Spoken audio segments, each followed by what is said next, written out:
Gente, a partir de agora nós vamos conhecer a história de uma mulher daquelas que nós costumamos dizer que viveram à frente do seu tempo. É possível que você em casa já tenha ouvido falar no nome de Benedita Fernandes. É possível que já tenha visitado ou tenha tido um parente que foi morador do hospital psiquiátrico que levava o nome dela. Mas a partir de agora, você vai conhecer detalhes que poucas pessoas sabem sobre a vida desta mulher. O Bem na Hora tem a honra de apresentar o primeiro episódio de Com Amor, Benedita.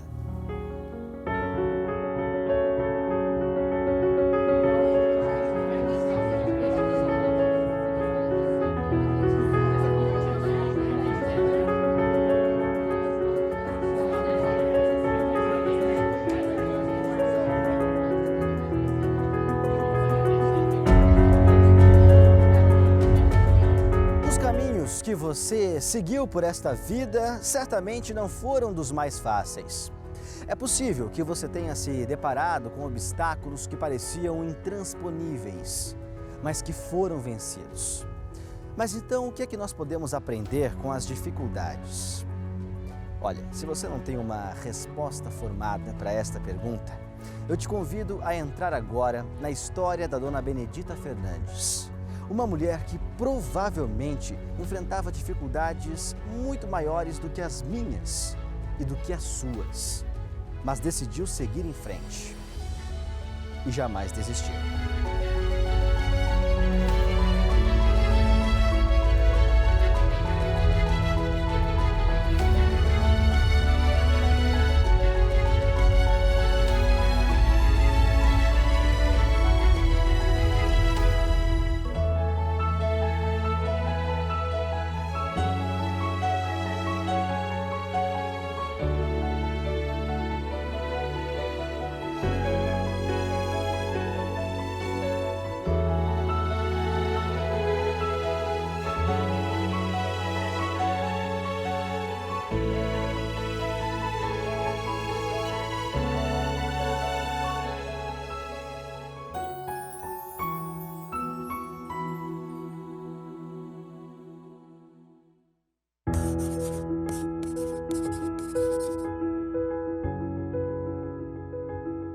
Ao olhar para esta foto, o que você vê?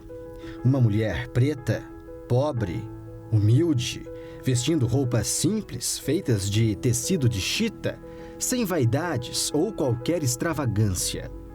Pois é, além de tudo isso, Benedita Fernandes tinha características que vão além de uma imagem.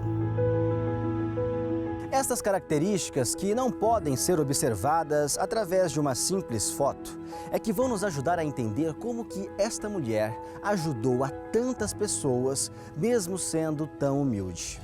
Só que para isso nós vamos precisar voltar no tempo, até Campos Novos de Cunha, distrito da cidade de Cunha, entre os estados de São Paulo e Rio de Janeiro, em 1883, ano em que Benedita Fernandes nasceu. De acordo com o que dizem os registros da época, Benedita Fernandes, desde muito jovem, já sofria de sérios transtornos mentais. E isso fazia com que ela se transformasse em uma pessoa agressiva, o que acabou fazendo com que Benedita Fernandes se afastasse da família, mesmo já sendo mãe e tendo uma filha. Ela perdeu contato com os familiares por conta desses surtos que ela tinha, que às vezes eram agressivos. O que se sabe também é que ela teve uma filha e que depois disso perdeu totalmente o contato com os familiares. Ela foi vitimada de um processo que nós espíritas chamamos de uma obsessão muito violenta, que é a subjugação ou possessão. Aos olhos dos homens da terra daquela época, ela era chamada uma louca varrida. As crises mentais severas fizeram Benedita sair de Campos Novos de Cunha para viver um destino incerto. Ela perambulou por terras paulistas, provavelmente sem um rumo definido. Pouco se sabe se Benedita apenas caminhou ou passou por regiões do estado de trem. O que se pode afirmar é que anos mais tarde, Benedita Fernandes chegou ao noroeste de São Paulo, mais precisamente em Penápolis. Naquela época, perto dos anos de 1920, Penápolis era um povoado muito pequeno. E por lá, Benedita Fernandes perambulava, causando muitos transtornos à comunidade. Transtornos estes motivados pelas suas crises, decorrentes dos problemas mentais. Como naquela época não existia um local específico para abrigar os chamados loucos, Benedita Fernandes foi levada para a cadeia. Ela despertava o temor das pessoas. E é natural que assim seja, porque não era a normalidade daqueles que estavam acostumados a se verificar no ser humano. E por isso que ela era recolhida à cadeia, que naquela época também tinha uma função social, certo? Que a criminalidade não era tanta como hoje, né? Então ela era utilizada também como função social. Esta é a foto real da fachada da delegacia de Penápolis nos anos de 1920. Dentro de uma das celas, Benedita ficava recolhida, mas ainda sofrendo com as graves crises mentais que abalavam a sua sanidade. Dentro da cadeia, Benedita passou a ser atendida pelo carcereiro e por pessoas que faziam parte de um grupo espírita de Penápolis. João Marquese, que morava perto, era um italiano, já com adepto do espiritismo, começou então a ministrar passes à dona Benedita. E, por sorte dela, o carcereiro, seu Padial, que era o nome dele, era uma pessoa muito bondosa, severa, mas bondosa. E ele tratou de cuidar da dona Benedita, alimentando-a e dando-lhe apoio. Essa é a história de uma mulher que tinha tudo para desistir, mas não desistiu. E se na história de Benedita Fernandes o final parecia ser o pior possível, um dia, como em uma curva na estrada ou em uma reviravolta da vida, um novo futuro surgiu, através de uma experiência íntima e transformadora. Depois de passar por uma forte crise dentro de uma das celas da cadeia, na delegacia de Penápolis, Benedita Fernandes foi acalmada com passes espíritas e com orações. A partir daí, ela passou a ouvir uma voz, e essa voz fez uma proposta para ela. Benedita, se você se consagrar, se dedicar inteiramente às pessoas necessitadas e aos pobres, você será curada. Ela entendeu aquilo como se fosse uma mensagem verdadeira. E de fato era, né? Benedita Fernandes entendeu que se ela aceitasse essa proposta, feita através dessa voz misteriosa, ela teria uma nova e decisiva missão para o resto da vida. Benedita aceitou a proposta e, a partir de então, nunca mais teve as perturbações mentais, o que fez com que ela fosse liberada da cadeia de Penápolis e pudesse viver novamente livre em meio à sociedade. Longe das grades e das crises mentais, Benedita Fernandes passou a ser um dos maiores exemplos de humildade e caridade do Brasil.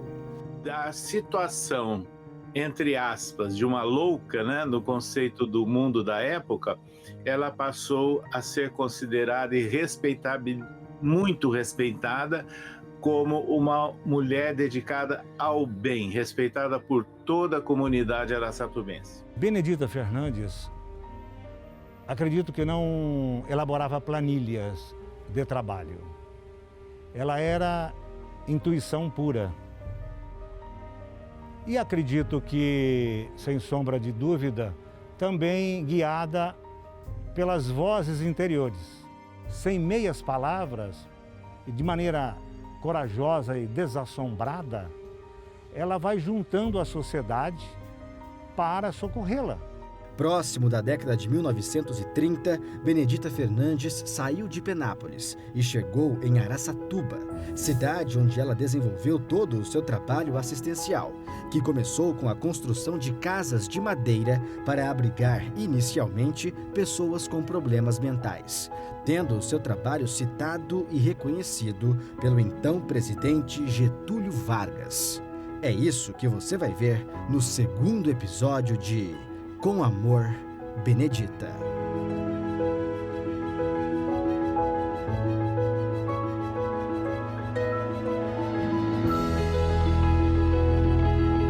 Eu só posso falar do que ela representou na minha vida.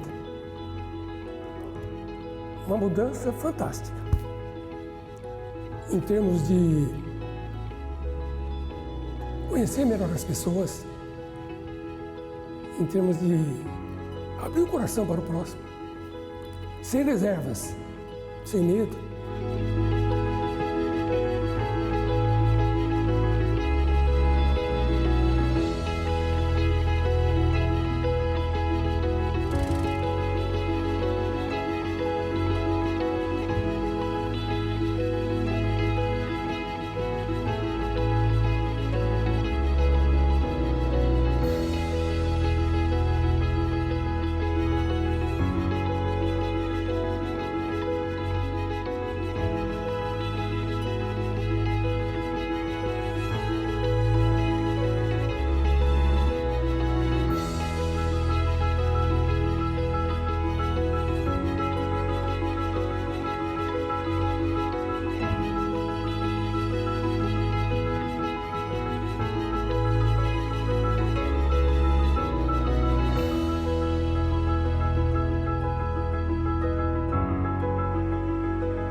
Pois é, gente. E aí, demorou?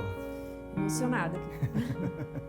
Estamos todos, né? Estamos E olha todos. que nós já assistimos a reportagem anteriormente, vimos as fotos. É, mas é difícil não se emocionar, né? Eu acho que a gente tem essas vozes conversando com a gente, né? O tempo todo. É a gente que não dá ouvido. Será? Também acho. Pois Tem que é. ter mais sensibilidade. Né? Sensibilidade, como diz aí o nosso entrevistado, intuição pura é o que era Benedita Fernandes. Pois é, gente, curada dessa obsessão que fazia com que Benedita Fernandes fosse vista como uma pessoa louca, não é? Ela precisou colocar em prática a sua nova missão, a missão de ajudar o mundo a ser um lugar melhor. E tudo começou com a construção de casas de madeira para abrigar doentes mentais e depois crianças carentes, crianças abandonadas. Hoje a gente sabe que crianças abandonadas é um pouco mais difícil da gente ver, mas naquela época era muito comum. Só que esse trabalho cresceu muito, tanto que foi até citado e reconhecido pelo então presidente Getúlio Vargas. É exatamente isso que você vai ver amanhã no segundo episódio de Com Amor, Benedita.